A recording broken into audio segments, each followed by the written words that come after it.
We interrupt this program to bring you an emergency announcement. Please stand by for further information. This is an emergency warning from the NBC. The warning of a nuclear strike against this country. Nuclear strikes is imminent. Citizens are advised to prepare and remain in their homes.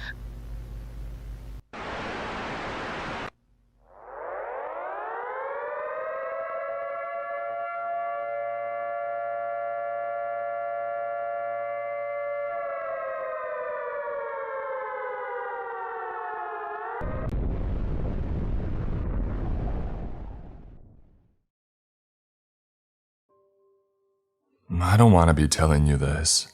If I had a choice, I would take this knowledge to the grave with me.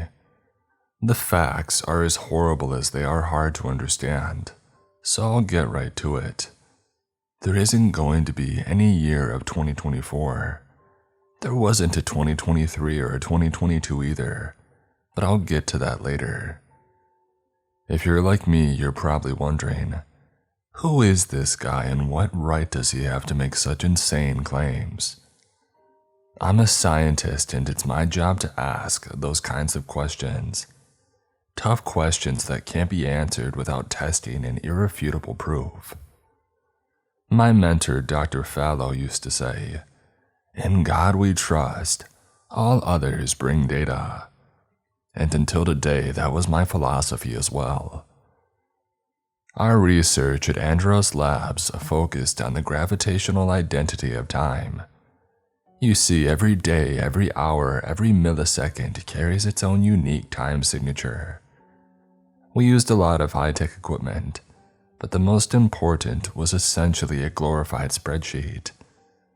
That was where we entered the time signatures and searched for patterns in data, reaching back over 20 years. Only Dr. Fallow was supposed to have complete access to our system, but that changed a few hours ago when he was unexpectedly called away for a family emergency. There was still work to be done, however, and I was the only one in the lab that he trusted enough to do it. At first, I thought Dr. Fallow had made the right choice by trusting me with his access code. But later, alone in the laboratory with only the glow of the emergency lights for company, I wasn't so sure. I had always wondered about the restricted files in our system, the ones that only Dr. Fallow himself could see, and I knew that I would never have another chance to find out what they contained. By the time that I had finished my work, I couldn't hold back my own curiosity any longer. Even though I knew that no one was in the laboratory with me, I looked over both shoulders before opening the files. I had expected to find something mind-blowing, maybe even scandalous, but all I found was another set of spreadsheets. They were identical to the ones that I was used to, but with one minor difference. The time signatures were unchanged since May of 2016. It wasn't long before I realized that this was the real data. Dr. Fallow had been manipulating our instruments to create false readings, and he had been doing it for years. But why? I couldn't get my head around it. And besides, if his numbers were true, time had stopped advancing 7 years ago. The door slammed. Dr. Fallow swept in, shaking slush from his umbrella. He muttered something about his youngest son having an allergic reaction and asked me how my work was going, but I wasn't listening. I was too busy trying to cover my tracks. I should have known better. Dr. Fallow recognized the kid caught in the cookie jar look on my face, and in 5 quick steps, he was looking over my shoulder. There was no way to hide what I was doing. My heart sank. This would mean my job, maybe even criminal charges. Dr. Fallow put a hand on my shoulder. He told me that I looked tired and that I should go home and get some rest. I couldn't believe it. I had been accessing classified information and he was just going to let me off the hook. The stern old man tightened his grip on my shoulder. His deep blue eyes were trying to warn me about something, but I couldn't tell what. Not right away. It was only when I stood up from the office chair that I noticed the figure standing in the corner of the room. In the dim lights of the laboratory, who could say how long it had been standing there watching me? When I looked at it head on, it seemed like just an ordinary man in a black business suit. But out of the corner of my eye, it appeared as something different entirely. Something inhuman and wrong. Something with mottled gray skin and a face that was featureless, apart from a gaping, toothless mouth. Something with too many fingers. Something that seemed to slither rather than walk when it moved. I opened my mouth to scream, but Dr. Fallow cut me off. He opened the lab door with a slam and suggested that we walk out to our cars together. It was taking all of his strength to keep his voice from shaking.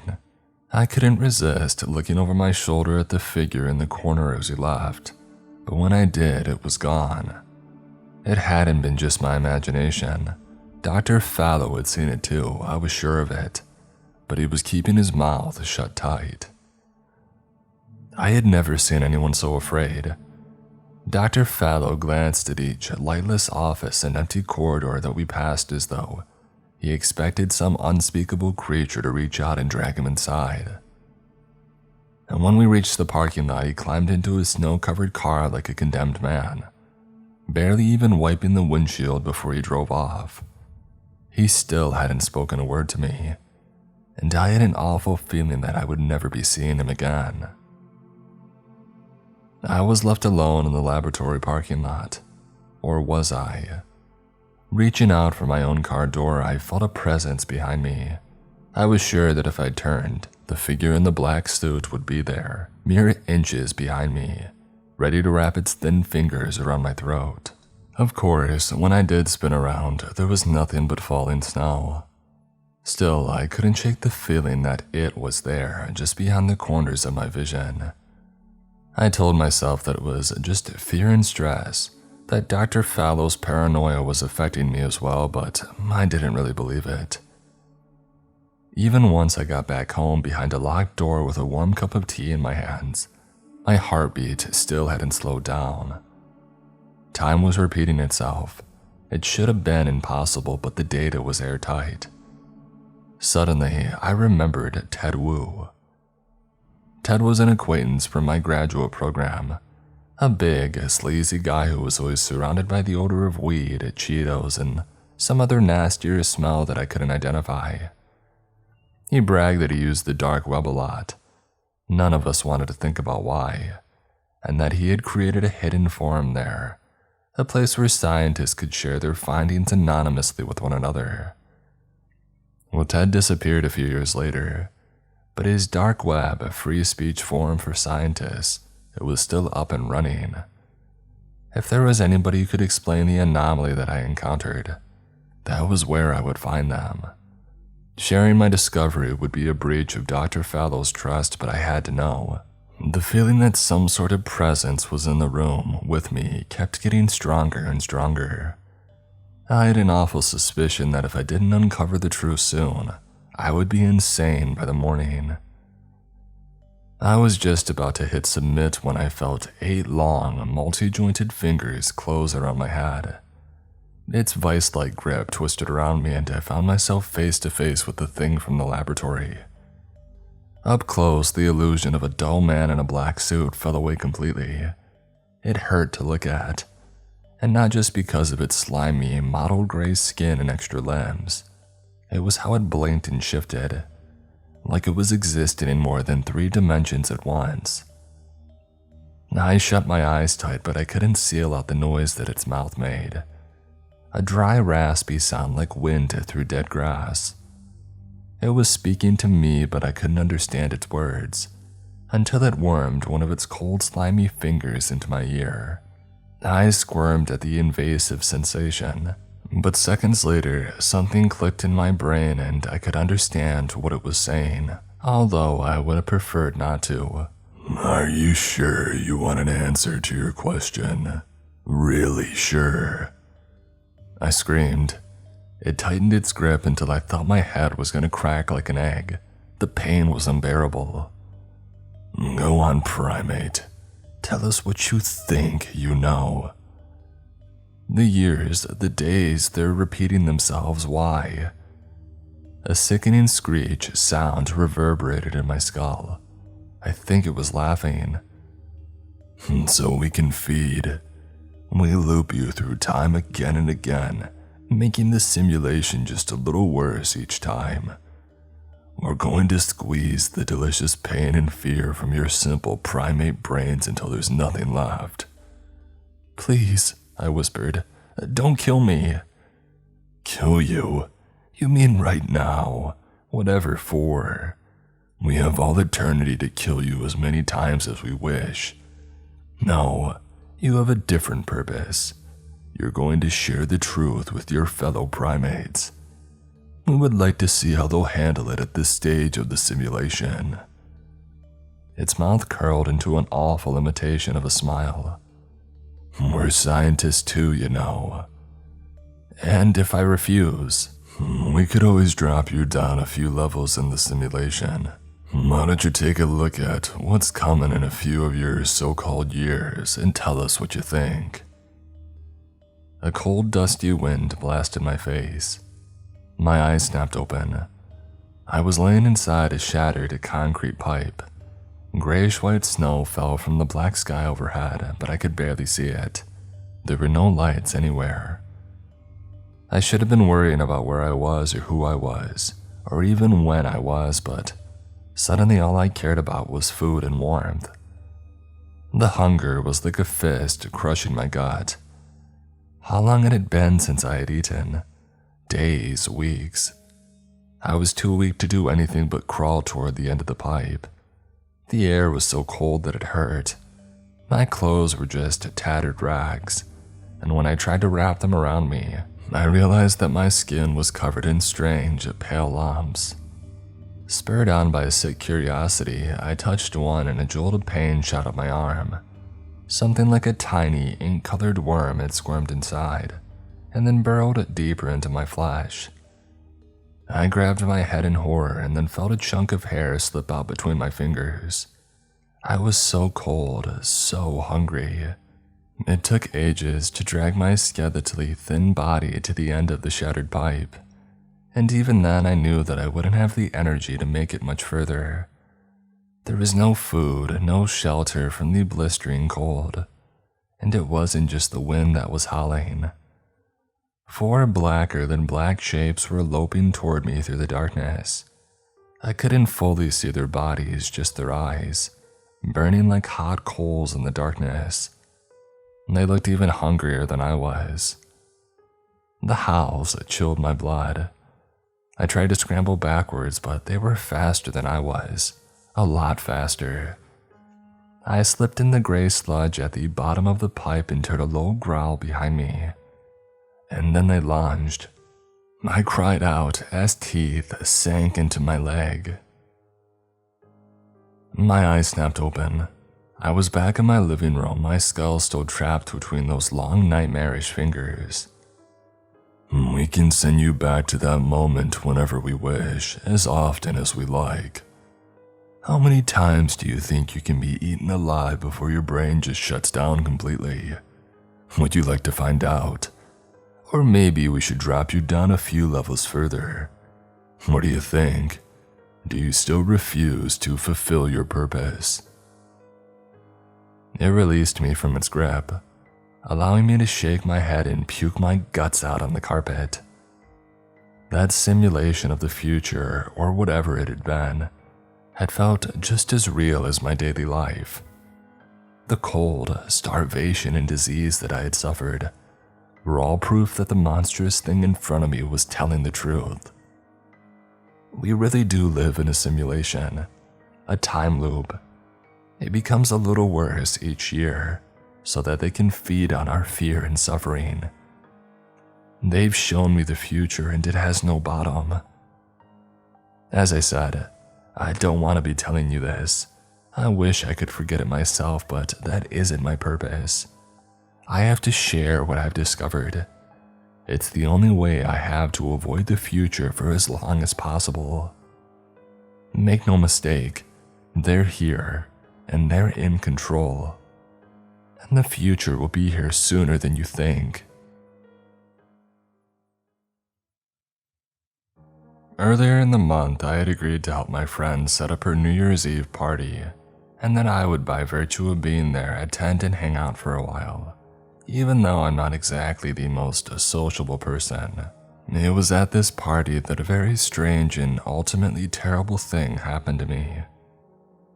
While setting up her bar, a counter on which she had placed a few bottles of booze and several festive shot glasses, I heard a sort of pinging sound coming from her laundry room. We were the only ones in the house, and she was in the garage looking for some candles that she had put away after Thanksgiving to bring out during the countdown later in the night. Not recognizing the sound, I put aside the glasses that I had been stacking and went to the laundry room. It was empty, in the sense that there wasn't anything notably out of order, but just as I was about to turn away, I saw a small black object nestled almost out of sight beneath the shirt in a laundry basket. I reached inside and pulled it out, and heard it clearer now, that same pinging sound. It was a Bluetooth speaker. Just then, my friend's voice sounded from behind, nearly giving me a heart attack. "I'm sorry, I really am, but you know how I am about prophetic stuff, and it's not like anyone but me would miss you anyway. I know you were probably joking, but I do remember you saying that you would like to be in one of those dying so others may live scenarios, common in all those movies that you watch." Before I could even turn around to face her, she shut the door. The clicking, bolting sounds of some mechanism being locked in place signified that she had, for some strange and ominous reason, locked me inside her laundry room. Panic set in almost immediately, as I realized that she was being serious about whatever dark plot she had decided to undertake. I then heard several voices begin to whisper in a language that sounded only loosely human, as if something from every civilized language had been taken and repurposed into some new universal tongue. Steeped in darkness, rendered immobile by my fright, I merely stood beside the washing machine as the incantory speech went on, and the voices grew deeper and graver. Finally, that mundane darkness took on a more palpable form, becoming almost sinister in nature. It enveloped me, stamping out what little light there had been in the room and in my heart. Though I couldn't see what was going on, I felt myself being spirited away from that room. And even then, I knew that the nature of my transportation was super scientific, if not sorcerous. After a period of blind yet dizzying travel through some back alley of space-time, the world around me resolved into being once more, though it was not any world in which I was familiar. I suddenly found myself standing in a massive dusty chamber, gray-walled and high-ceilinged. There were no signs of my friend, but like a dream speedily fading away upon awakening, I heard the voices of those unseen whispers quickly drawing away, at last becoming inaudible as the darkness finished clearing from my sight. Deeply disturbed and reaching new heights of fear with every dust-choked breath, I stumbled forward into the chamber, and found myself staring into the depths of several corridors, their thresholds bearing no indication of what lied beyond. A massive cauldron of some dark, green-tinged metal sat in the nexus of the corridors, bubbling with some unwholesome substance. Its rim was coated with a dark yellow residue, practically seared into the very metal, and oily streaks trailed endlessly from the surface. The stuff inside boiled and gave off a stench as if burning tallow. Even though I couldn't see inside, I nonetheless felt sure that, given the evidence of what had leaked out, the undoubtedly yellowish contents were thick, slimy, and of a clumpy and waxy consistency. Something about it deeply disturbed me, even as the more animal parts of my brain sensed a certain palatability about the mysterious brew. There was an atmosphere of endless, ever-ripening putrefaction about the structure, and there was even a visible cloud of sallow vapor that had risen and settled above the cauldron's surface. There was something profoundly offensive about it, revolting in a way that I can scarcely describe. It was obvious that it had not been created for the preparing of food suitable to human diets. Something else feasted upon the disgusting molten contents. The walls nearest to the cauldron bore a slimy residue, which also dripped from the ceiling as if the environing surfaces were alive with a porous sickness. I gave the cauldron a wide berth, not wanting to inhale the gases. Several corridors spanned from this central node, each continuing on into an impenetrable gloom. I chose one at random and started down it, fearful more of the cauldron that I was leaving behind than the dark uncertainty towards which I was heading. There was a dim ambience about the corridor that I had chosen, one that gradually grew until it became startling for its audibility. It imparted a sense of great immensity, of spaces borderless and boundless, wherein echoed every drop of subsurface water. The air grew cleaner as I went, for which I was very thankful. I hadn't noticed before, but I realized then that the atmosphere near the cauldron was stifling, almost nauseating. The dark, interminable hall was in comparison a much more respirable place to be. Eventually, after who knows how long, I came upon the end of the corridor. There was no threshold and no door, merely a steep drop into cavernous nothing. The corridor simply ended at a void, though not one completely devoid of structure and form. It was more so a geologically sprawling chasm, impossibly far spanning and without ceiling, but having the rocky attributes common to caves of lesser degree. The ambience of vast hollowness resounded endlessly, like some world-eating horror letting out a perpetual yawn. There was light, though I couldn't figure out where it was coming from. It was simply there, dimly illuminating the ultra-mundane space. Movement to my right drew my attention away from the bottomless emptiness, and I turned toward it with a little relief. But that relief was quickly transformed into despair when I saw a man in a dust and grime-smeared blue suit put one foot over the edge of the floor, having undoubtedly emerged from some other corridor that also led out onto this bizarre space. I began to shout, hoping to implore him to step back, but stopped when my voice echoed back to me distorted, warped by the titanic nothing. The man either did not hear my words or paid them no mind, because he continued his progress forward. Without a word, without turning toward me, he plunged headlong into that abyss. Helplessly, I watched him fall, and my heart fell with him. There were no sounds of impact, no noises which might have given any indication that the man had reached the bottom, living or dead. Neither did he scream or cry out, as if he had long ago resigned himself to the fatal descent. Filled with a chilling dread, I stepped away from the threshold and turned back toward the place from which I had come, the massive cauldron of boiling fat.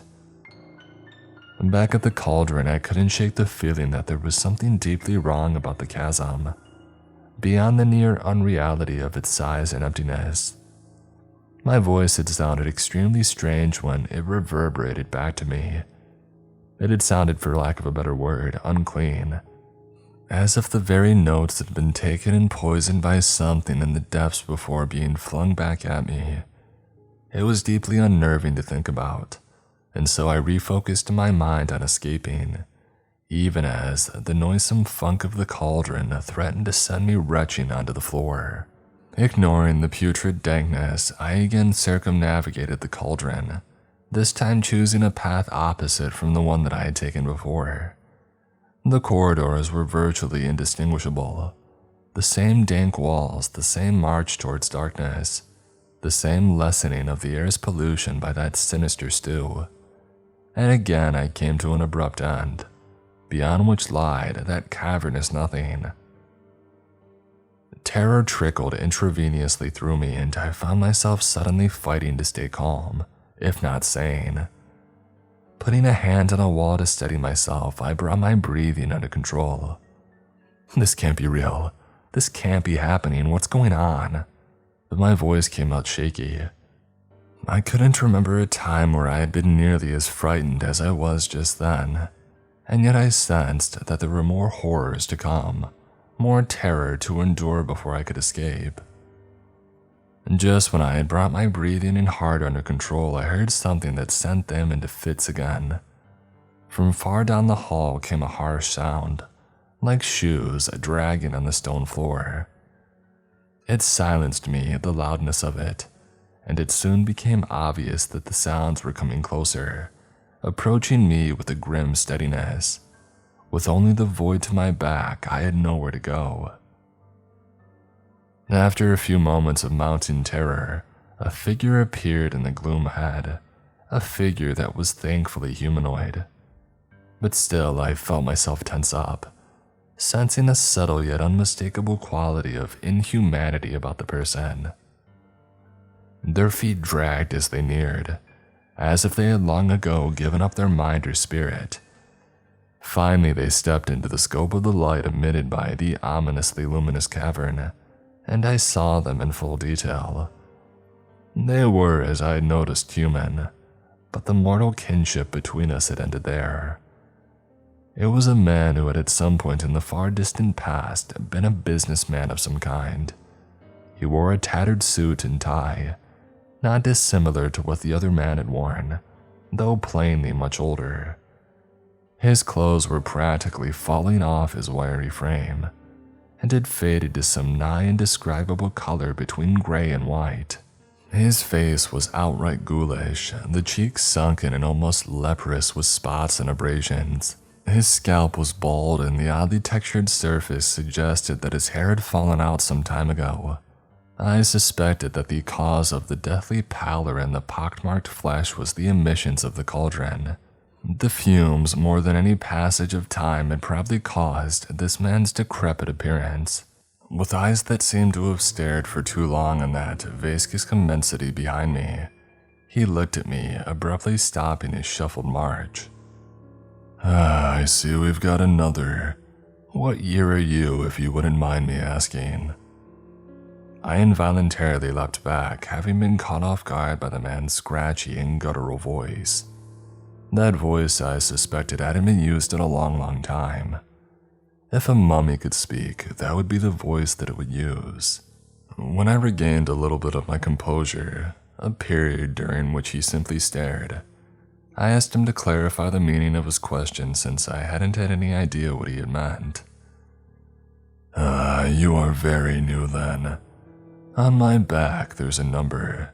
Tell me what it is, will you? It's been so long I forgot it. Once you do that, I'll do the same for you, and then we'll both know from when we came. The man then turned around, showing me his back. The clothing between his shoulder blades had been burned away, revealing a broad patch of skin. 4 numbers were blackly displayed there, embossed from the pale flesh as if they had been branded rather than written. Just as the man had said, the numbers made a year, 1982. More so out of shock than compliance with the man's wishes, I said the number aloud and he nodded in remembrance. That's right. I had just seen a movie. What was it? The something. I was with friends and we were leaving the theater. We had really enjoyed the film. We were talking about it. And then darkness. I was selected. There had been mention of a prophecy, a necessary sacrifice. He turned back to me, his face streaming with tears. I wouldn't have thought it possible considering the desiccated state of his body. Go on then, turn around. Let's see your year. Still in shock at the absurdity of the situation, I wordlessly complied. My eyes stared ahead, not wanting to focus on any particular area of that illimitable vastness.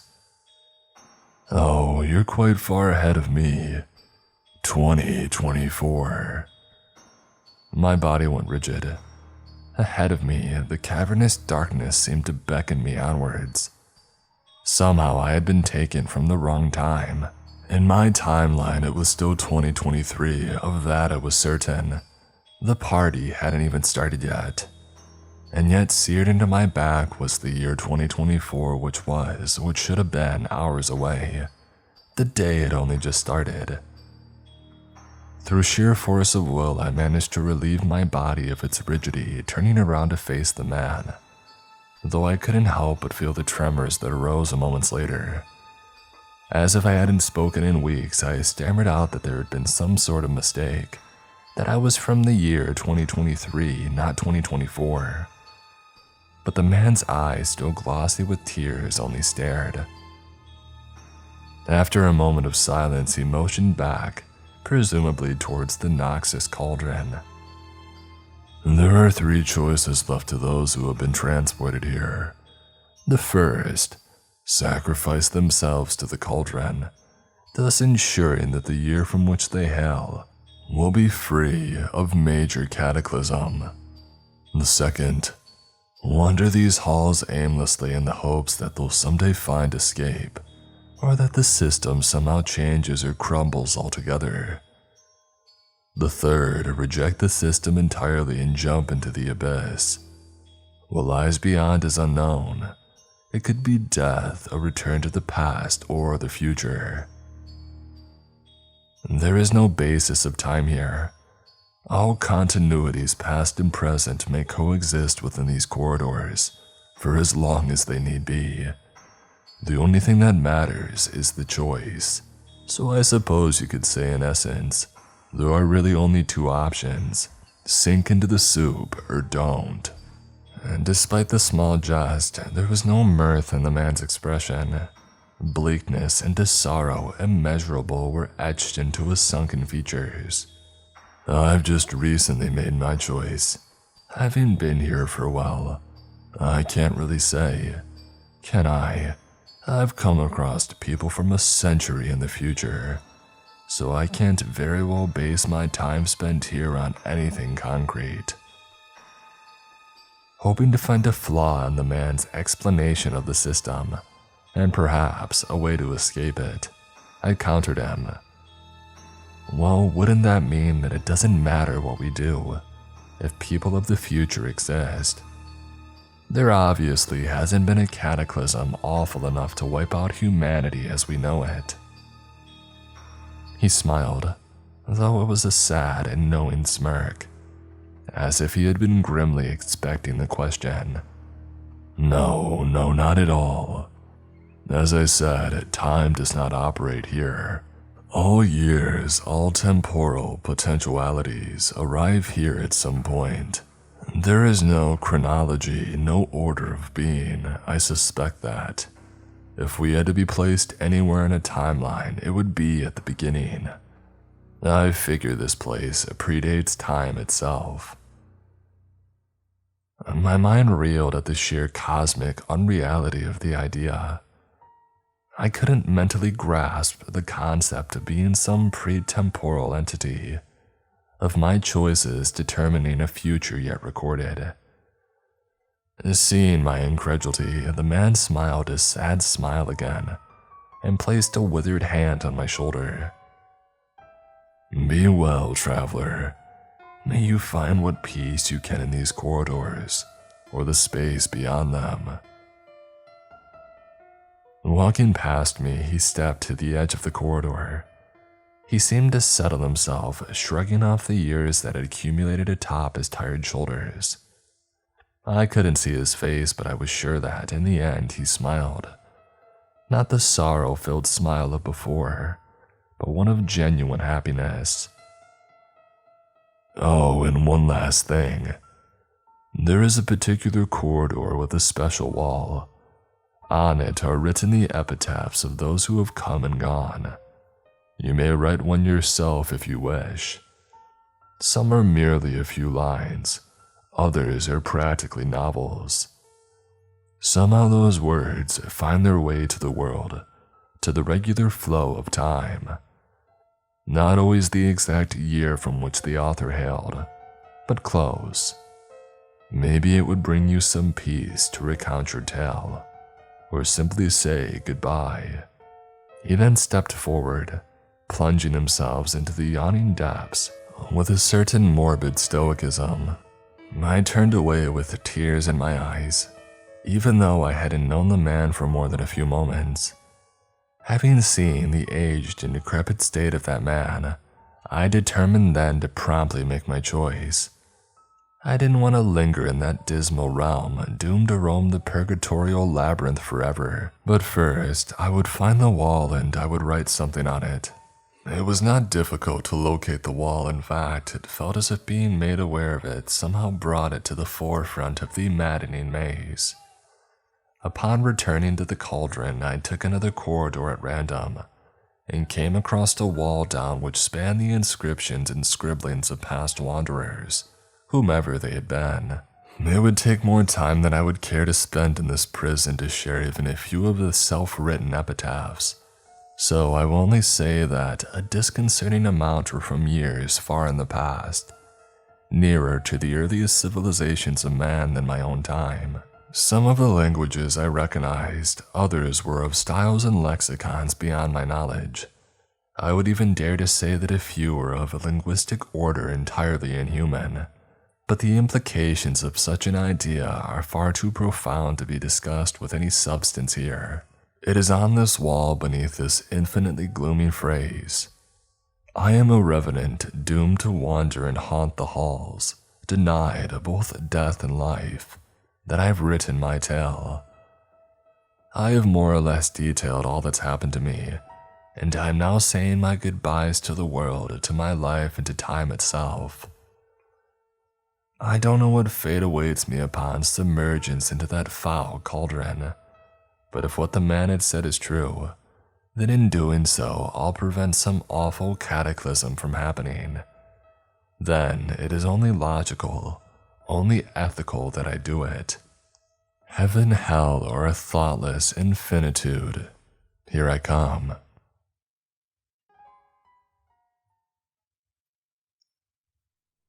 If you're not in 2024 right now, please don't read this. Close the app all you can, delete, just don't. You've been warned. Turn back and enjoy life while you still can. Again, if it is 2024 right now, you have a year to stock up and prepare for what's coming, or has already come. I'm sure you guys are aware of many of the viruses that have been going around. If you thought what had happened in the past was bad, then you should be prepared for what's coming next, which should appear towards the end of 2024 and early 2025. I'm not exactly sure about the current virus's origins, but I know that it is coming from the Southeast Asian area, potentially Vietnam or Thailand. But that's not important. Please start preparing when you first hear this. This virus is much, much scarier than what has already come. My heart is pumping as I write this. You never know how much time you have left. The virus, it has no name. No government has had the time to even come up with a proper name for it. We just call it the virus, because honestly, no other virus matches up to this one. There are no notable symptoms besides one, tiredness. Yeah, that's it. If you get tired, you would go to sleep, and if you don't wake up, then that's it. You're gone, bye. Because of this, every time you sleep, you have a chance of death. There is no known cure, no vaccine or whatever to combat it. No one has had time to do anything. Everybody just tried to run, isolate themselves, and say goodbye to their loved ones. Every day could be your last. Because of this, the entire human race is estimated to be extinct by 2030, unless somebody does something.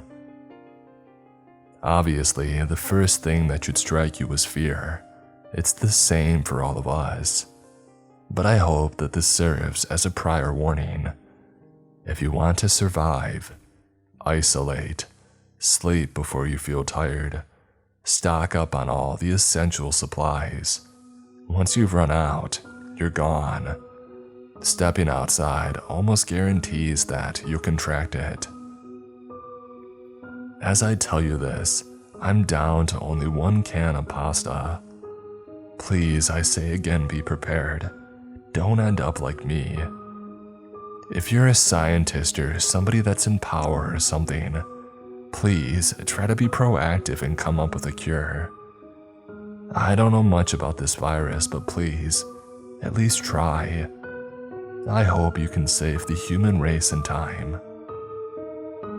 But now I feel tired. That's it. I don't feel scared anymore. I guess that I'll go to sleep. Say goodbye to my family, those that are still around. I always thought that I would be a great inventor. Well, I guess I was. I invented a way to access the internet, but a few years earlier. I'm not sure what happens now. Maybe I just caused a crack in the timeline or whatever.